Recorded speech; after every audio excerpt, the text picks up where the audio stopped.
Swachh Bharat mission ಜಿಲ್ಲಾಡಳಿತ, ಜಿಲ್ಲಾ ಪಂಚಾಯತ್ ಹಾಗೂ ಬೀದರ್ ನಗರದ ಸಂಯುಕ್ತಾಶ್ರಯದಲ್ಲಿ ಬೀದರ್ ಕೋಟೆ ಆವರಣದಲ್ಲಿ ಸ್ವಚ್ಛತೆಯೇ ಸೇವೆ ಅನ್ನೋ ಕಾರ್ಯಕ್ರಮಕ್ಕೆ ಗಿಡಕ್ಕೆ ನೀರೆರೆಯುವ ಮೂಲಕ ಚಾಲನೆ ನೀಡಲಾಯಿತು.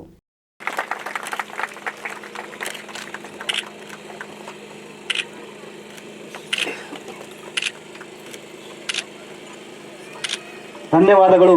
ಕಾರ್ಯಕ್ರಮವನ್ನು ಇದೇ ವೇಳೆ ಮಾತನಾಡಿದ ಜಿಲ್ಲಾ ಉಸ್ತುವಾರಿ ಈಶ್ವರ್ ಖಂಡ್ರೆ, ಕಳೆದ 20 ವರ್ಷಗಳಿಂದ ಕೇಂದ್ರ ಮತ್ತು ರಾಜ್ಯ ಸರ್ಕಾರಗಳು ದೇಶವನ್ನು ಹಾಗೂ ರಾಜ್ಯವನ್ನು ಸ್ವಚ್ಛವಾಗಿಡಲು ಅನೇಕ ಯೋಜನೆಗಳನ್ನು ಜಾರಿ ಮಾಡಿದೆ.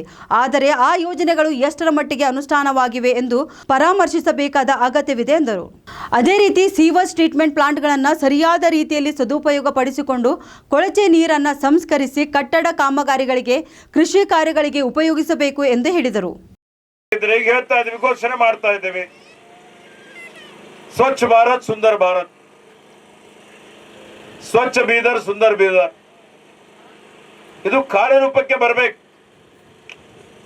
ಸುಮಾರು 20 ವರ್ಷದಿಂದ 30 ವರ್ಷದಿಂದ ನಮ್ಮ ದೇಶದಲ್ಲಿ ರಾಜ್ಯ ಕೇಂದ್ರ ಸರ್ಕಾರಗಳು ಅನೇಕ ಕಾರ್ಯಕ್ರಮಗಳು ನಾವೆಲ್ಲ ರೂಪಿಸಿದ್ದೇವೆ. ಸಾವಿರಾರು ಕೋಟಿ ರೂಪಾಯಿ ಖರ್ಚು ಮಾಡಿದ್ದೇವೆ. ಶುದ್ಧ ಕುಡಿಯುವ ನೀರು ಕೊಡಬೇಕೆಲ್ಲರಿಗೆ, ಶುದ್ಧ ಗಾಳಿ ಬೇಕು, ಶುದ್ಧ ಆಹಾರ ಬೇಕು. ಆದರೆ ಕೊಡ್ಲಿಕ್ಕೆ ಸಾಧ್ಯ ಆಗ್ತಾ ಇದೆ. ಎಲ್ಲಾ ಕಾರ್ಯಕ್ರಮಗಳು ಹಣನೂ ಖರ್ಚಾಗ್ತಾ ಇದೆ, ಮತ್ತೆ ಎಲ್ಲವೂ ಪೇಪರ್ ಮೇಲೆ ಇದಾವೆ. ನಾನು ಯಾರಿಗೆ ಟೀಕೆ ಟಿಪ್ಪಣಿ ಮಾಡ್ತಾ ಇಲ್ಲ. ಇವತ್ತು ಖುಲೆ ಮೇ ಶೌಚ ಮುಕ್ತ ಮಾಡ್ತೀವಿ ಅಂತ ಹೇಳಿದ್ದೇವೆ. 100ಕ್ಕೆ 100% ಪ್ರತಿಯೊಂದು ಮನೆಗಳಿಗೆ ಶೌಚಾಲಯ ನಿರ್ಮಾಣ ಮಾಡ್ತೀವಿ ಅಂತ ಹೇಳಿದ್ದೇವೆ. ಪಾಪ ನೀವೆಲ್ಲ ಮನೆಗೆ ಓಡಾಡಿದ್ದೀರಿ.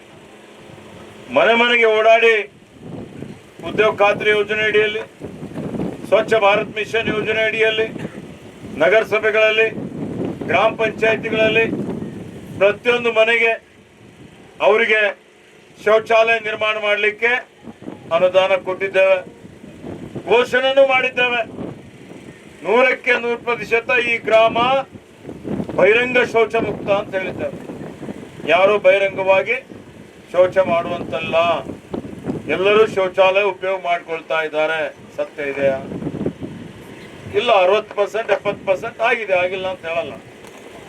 ಆದ್ರೆ ಇನ್ನೂ ನಮ್ಮ ಜನರಲ್ಲಿ ಅರಿವಿಲ್ಲ, ಜಾಗೃತಿ ಇಲ್ಲ. ಶೌಚಾಲಯಕ್ಕಾಗಿ ಕಟ್ಟಿಕೊಳ್ಳುವಂಥದ್ದು ನಾವು ಒಂದೊಂದು ಗ್ರಾಮಕ್ಕೆ ಮನೆಗೆ ಹೋಗ್ತೀನಿ, ಚುನಾವಣೆಯಲ್ಲಿ ಹೋಗಿದ್ದೆ. ಶೌಚಾಲಯ ಅಂತಿದೆ, ಒಳಗಡೆ ಕೃಷಿ ಉತ್ಪನ್ನದ ಚೀಲಗಳು ಹಾಕಿಕ್ಕಿದ್ದಾರೆ. ಎಲ್ಲಿ ಹೋಗ್ತೀರಿ ಶೌಚಕ್ಕೆ ಅಂದ್ರೆ ಮತ್ತೆ ಬಹಿರಂಗವಾಗಿ ಹೋಗ್ತೀವಿ ಅಂತ ಹೇಳ್ತಾರೆ. ಇಂಥದ್ದು 1-2 ಅಲ್ಲ, ಕನಿಷ್ಠ 30% ಈ ರೀತಿಯಲ್ಲಿ ಇರಬಹುದು ಅಂತ ನನ್ನ ಅನುಮಾನ ಇದೆ. ಇದ್ರ ಬಗ್ಗೆ ಜಾಗೃತಿ ಮೂಡಿಸ್ಬೇಕಲ್ಲ.